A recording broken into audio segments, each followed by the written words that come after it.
Cerca Teleeuropa sul tuo Play Store o Apple Store e scarica la nostra app.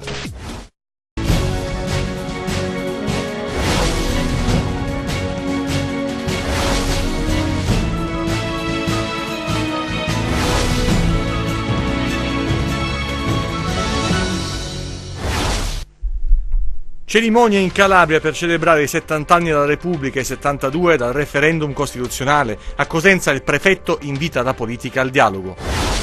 L'elenco delle acque di balneazione in Calabria redatto dall'Arpacal, che promuove a pieni voti 600 siti. Nella mappa sono 19 quelli con scarsa qualità. L'istituzione del Ministero per il Sud divide la politica in Calabria. Grandi prospettive secondo i pentastellati, critici PD e Forza Italia. Nascondevano armi e droga in casa, un'intera famiglia arrestata nel Vibonese, il blitz dei carabinieri di Tropea. Sono 757 i tifosi rossoblù che seguiranno il Cosenza impegnato nella trasferta di San Benedetto del Tronto, in palio da semifinale playoff. Ai lupi basta un pareggio. Buonasera dalla redazione TG10, in apertura il nostro telegiornale La Festa della Repubblica. 72 anni fa il referendum costituzionale, 2 anni dopo, il 1° gennaio del 48, invece l'entrata in vigore della Costituzione della Repubblica Italiana. Oggi cerimonie in tutta la regione per il 70° anniversario. Noi vi proponiamo le manifestazioni di Cosenza e Catanzaro. Il tricolore veste il palazzo del governo nella festa della Repubblica. A Cosenza l'alzabandiera è momento solenne.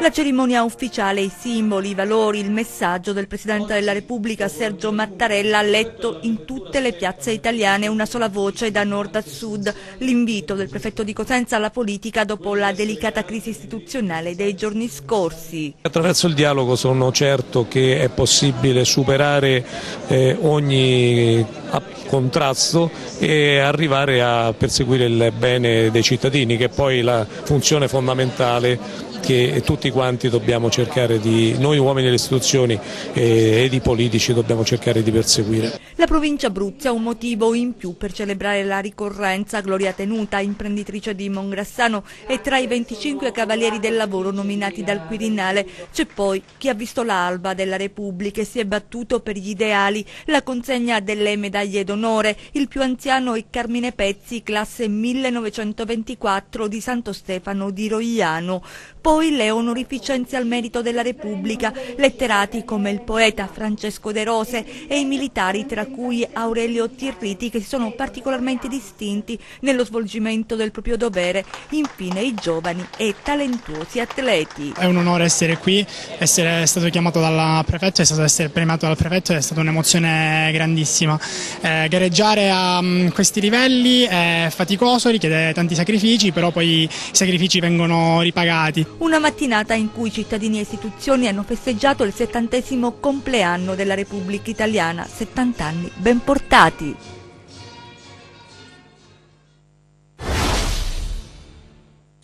Fuori programma a Catanzaro nel corso della cerimonia per celebrare la festa della Repubblica al Parco della Biodiversità. Probabilmente a causa di un colpo di vento, 2 aste in metallo con gli stendardi sono caduti, sfiorando il prefetto Ferrandino, che ha commentato con ironia l'episodio. Oggi siamo baciati alla fortuna. Fuori programma a parte, la cerimonia ha seguito il classico protocollo con l'alzabandiera, la deposizione della corona di fiori al monumento ai caduti di Nassiria e la lettura del messaggio del Presidente della Repubblica. Una celebrazione particolarmente sentita quest'anno, come ha sottolineato il prefetto Francesca Ferrandino. Ha un valore, un significato importantissimo, ma chiama tutti a una responsabilità comune, ivi compresa quella degli organi di stampa, per una buona informazione e per un buon servizio al territorio. Buona festa della Repubblica a tutti noi. L'istituzione del Ministero del Sud invece divide la politica in Calabria. Grandi prospettive secondo i pentastellati, critici, PD e Forza Italia. Vediamo. Tra le novità introdotte dal nuovo governo, il Ministero senza portafoglio per il Sud. Un segnale di attenzione per l'area più sofferente del paese, dove insistono disoccupazione, disagio sociale, arretratezza infrastrutturale? Un messaggio preciso, una scelta di campo, oppure una trovata pubblicitaria per rispondere ad un elettorato che ha riempito le urne con i simboli di 5 Stelle e Lega? Lo abbiamo chiesto a 3 esponenti politici calabresi: Misiti, Occhiuto e Magorno. Ecco come la pensano. Il Sud ha un potenziale di crescita non indifferente, è giusto avere un ministero per il Sud, è giusto che la Calabria colga questa occasione e sia un momento e volano di crescita e trascini, data che la sofferenza meridionale calabrese è di vecchia data, trascini le regioni che hanno meno sofferenza. Per ora nel contratto di governo che hanno scritto ci sono solo 8 righe sul Sud, non c'è alcuna idea. È vero che in passato non è che si sia brillato, ma il Movimento 5 Stelle ha avuto tanti voti proprio nel Mezzogiorno. L'auspicio di tutti, anche di chi come me sta all'opposizione, è che possano recuperare un interesse per il Sud che, a giudicare da quello che è scritto nel contratto, sembra non abbiano però. Non credo che il punto della denominazione del nome di un ministero, la vera sfida sulla quale valuteremo anche l'azione del governo e se continuerà a fare in modo che questa parte del paese diventi sempre più moderna.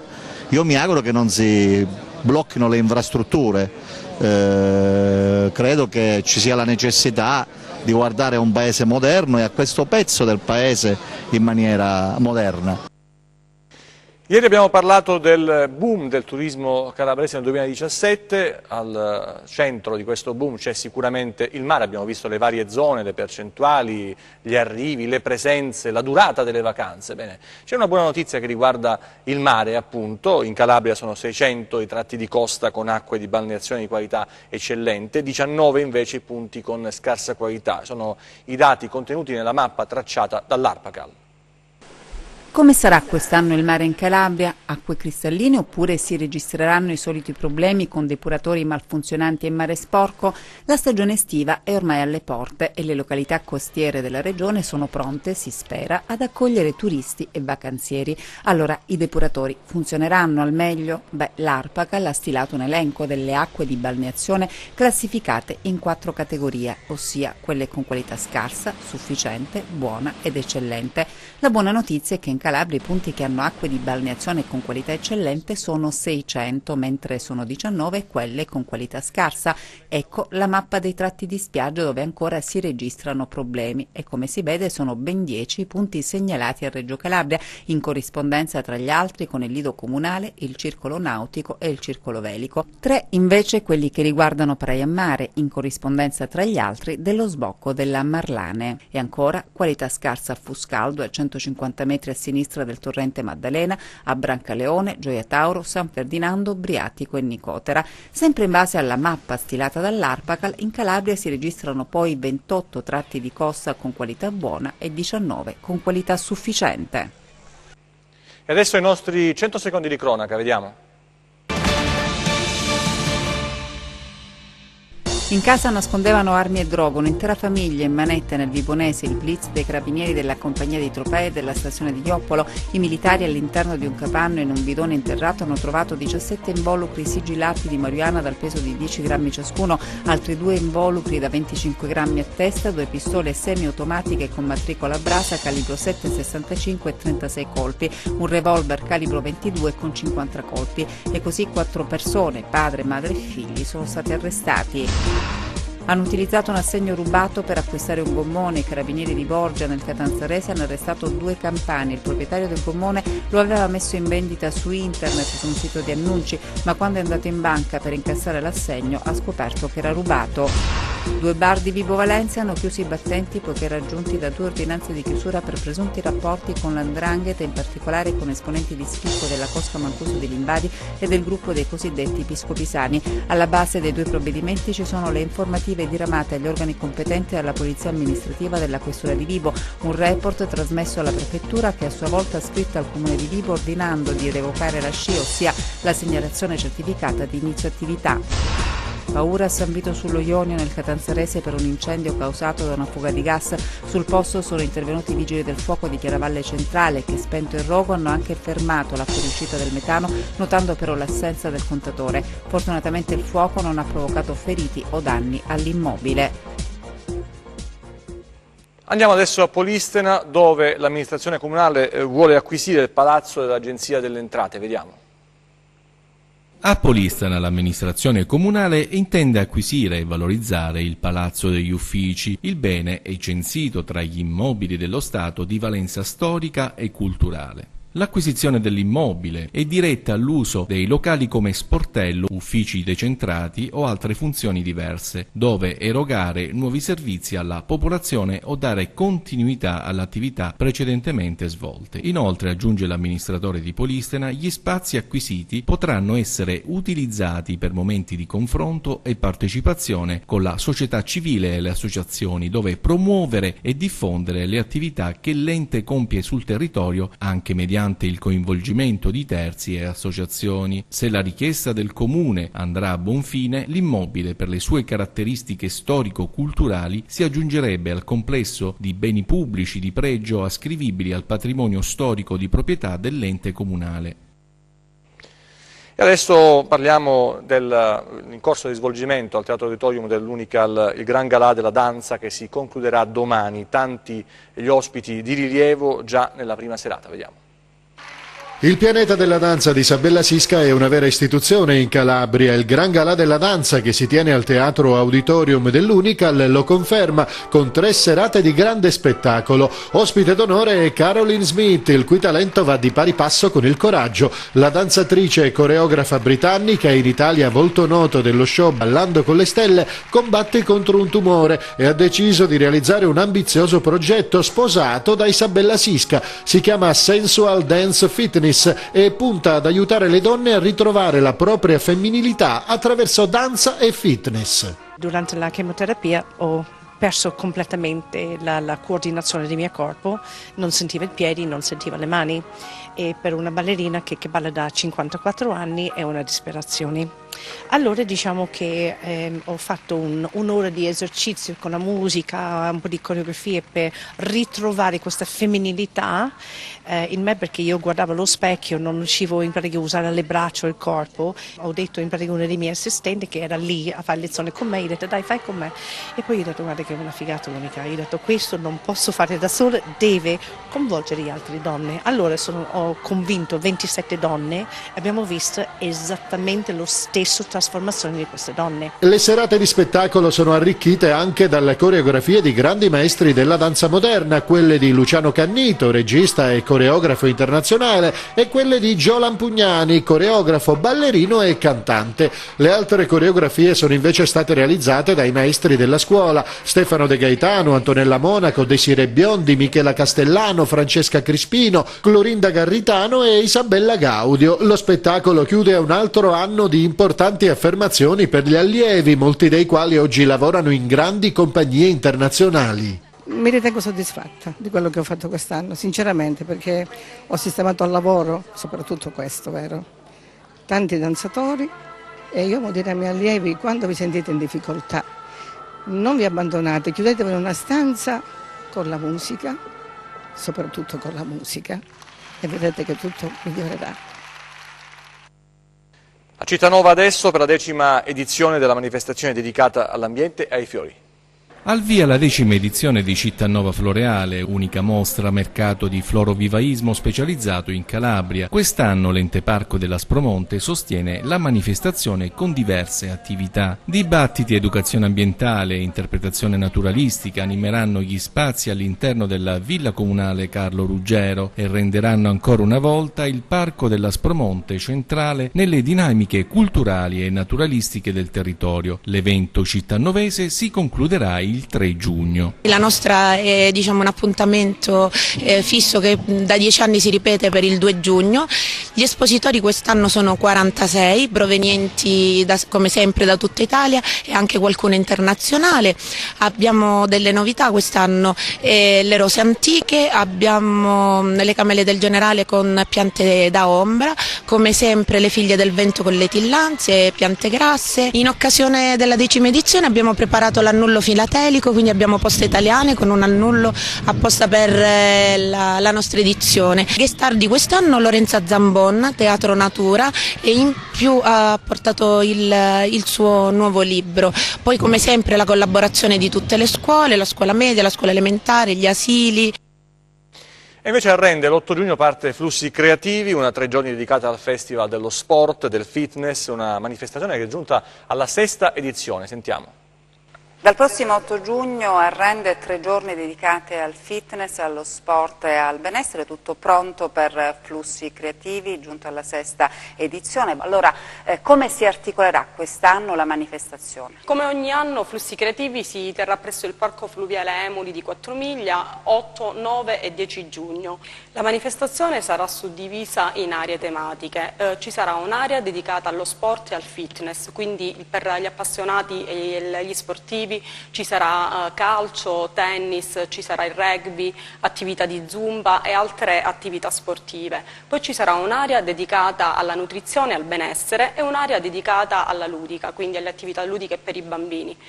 Quello che voglio ricordare è che l'ingresso è gratuito. Le associazioni sono circa 40 associazioni che aderiranno, associazioni sportive, associazioni che si dedicano alla nutrizione e al benessere. L'obiettivo principale è quello di rivitalizzare i parchi fluviali della città di Rende e naturalmente creare aggregazione attraverso lo sport. A Casali del Manco adesso per la manifestazione che ha visto la sinergia tra gli istituti comprensivi del territorio. Giochi, libri e tanti oggetti utili, alcuni per molto tempo relegati nei ricordi ed ora tornati a nuova vita grazie alla Fiera del Baratto e Riuso Creativo, il progetto degli istituti comprensivi di Spezzano Piccolo, Celico e Rovito nel Cosentino, l'idea realizzata grazie alla sinergia delle scuole e dei rispettivi dirigenti scolastici, coinvolti alunni, genitori e docenti. Obiettivo dell'iniziativa è far comprendere come l'economia del dono non è utopia, così come sottolineato dalla collaborazione con il ricercatore del Dipartimento di Scienze Politiche e Sociali dell'Unical, Paolo Caputo. Anche quest'anno i bambini sono stati i primi ad essere coinvolti, ad essere entusiasti, a partecipare, hanno voluto partecipare a questo progetto che è rivolto non tanto allo scambio di oggetti quanto alla creazione di legami, alla ricreazione di legami, di amicizia e di affetto, per affrontare appunto insieme una situazione sociale ed economica che non è delle più facili. Quindi cerchiamo di allargare questo progetto per creare un mondo migliore insieme ai bambini. Prima dello sport una breve notizia che arriva da Rose, in contrada Petraro, un incendio che ha coinvolto camion e autocarri in disuso. I vigili del fuoco sono intervenuti con 2 autopompe e un'autobotte intorno alle 16 di oggi. Le cause sono in corso di accertamento, sono andati distrutti, ripeto, camion e autocarri in disuso in contrada Petraro di Rose. E adesso il calcio con la partenza dei Lupi avvenuta ieri del Cosenza, impegnati domani a San Benedetto del Tronto alle 20:30 contro la San Benedettese. In palio c'è il passaggio del turno alla semifinale playoff per la promozione in Serie B e saranno tanti i tifosi del Cosenza, nonostante le difficoltà, che raggiungeranno la località marchigiana, 7 ore di viaggio circa, per seguire Lupi e supportarli in questa sfida importante. Ieri il saluto al bus del Cosenza in partenza per San Benedetto del Tronto. Domani un lungo torpedone rosso-blu attraverserà mezza Italia per raggiungere lo stadio Riviera delle Palme e assistere alla gara di ritorno dei quarti di finale playoff per la promozione in Serie B. Saranno 757 i tifosi del Cosenza presenti nel settore ospite dell'impianto marchigiano, un numero imponente che surclassa quello registrato da Marulla da parte dei tifosi della Sam mercoledì sera. Nonostante la distanza e le difficoltà a reperire pullman, la tifoseria silana non ha voluto lasciare la squadra di Braglia sola nel catino di San Benedetto. Dopo il successo casalingo, Corsi e compagni tenteranno di sovvertire il pronostico iniziale che dava per favorita la Samb come testa di serie e superare anche questo turno per avanzare ancora nel percorso playoff. Nessuna defezione nella lista dei convocati emanata dal tecnico Piero Braglia, che ha affidato al sito ufficiale della società poche battute, ribadendo la volontà di andare fino in fondo e l'assoluta lealtà sportiva ai suoi ragazzi, un chiaro riferimento alle accuse pronunciate dal presidente Fedeli al termine della gara d'andata. In campo per Giuseppe Sirangelo, il ragazzo scomparso prematuramente a Cosenza 3 anni fa. Domani il memorial che porta il suo nome vedrà 100 ragazzi affrontarsi in una serie di mini tornei a Bosco di Rovito. Sarà presente la famiglia che ha fortemente voluto l'iniziativa. La manifestazione di futsal comincerà alle 9:30. Nel pomeriggio in campo le stelle del futsal cosentino. Le squadre vincenti disputeranno la finale alle ore 22. E adesso il meteo, le previsioni per domani con i nostri esperti di meteoincalabria.it. Vediamo.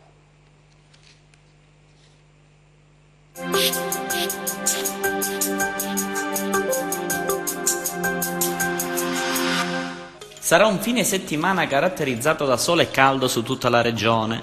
Diamo quindi uno sguardo alle mappe in dettaglio. Domani, domenica, sereno ovunque con clima caldo, valori massimi diffusamente sopra i 30 gradi. Vediamo ora le mappe di mari e venti. Domani sia i mari che i venti risulteranno calmi. Per ulteriori dettagli consultate il sito meteoincalabria.it.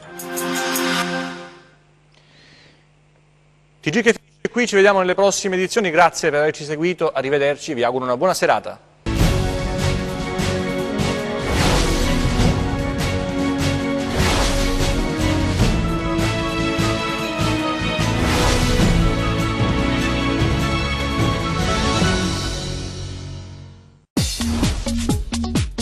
Cerca Teleeuropa sul tuo Play Store o Apple Store e scarica la nostra app.